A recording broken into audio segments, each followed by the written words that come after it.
The SR-71, nicknamed Blackbird and Habu, based off the designs of the A-12 and YF-A-12, was first seen soaring in the skies in 1964.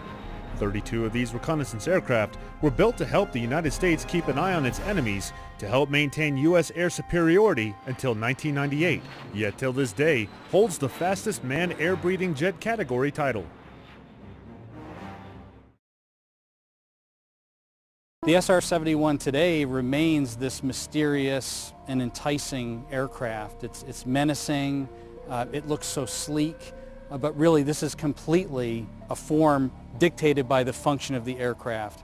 We had a need to know what was going on in other countries, and the way that we were going to do that was having a photographic aircraft that could fly very high and very fast, and much faster than the U-2 which preceded it. The SR-71 was that answer for the U.S. Air Force and for the United States.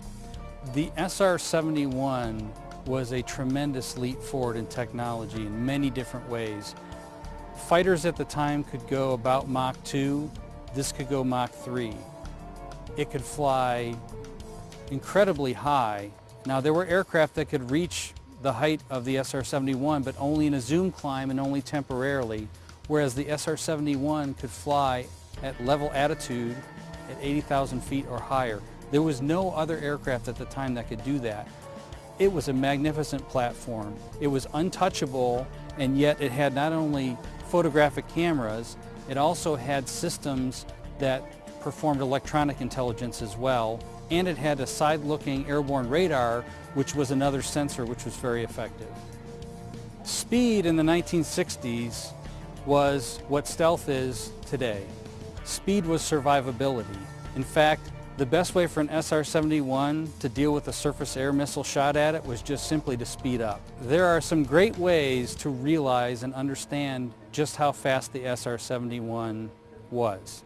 An SR-71 flew from Los Angeles to DC in just a little over an hour.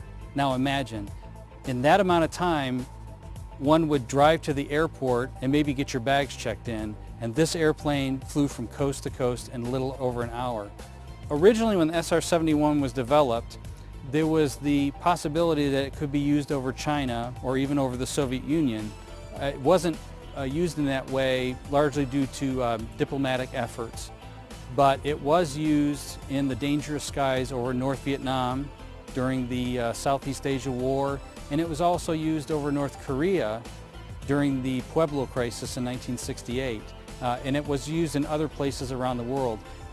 The Air Force operated the SR-71, an aircraft that had a capability that no other country in the world had, and the SR-71 could go get photographs and intelligence information that was desperately needed, but that no other aircraft and no other Air Force could get.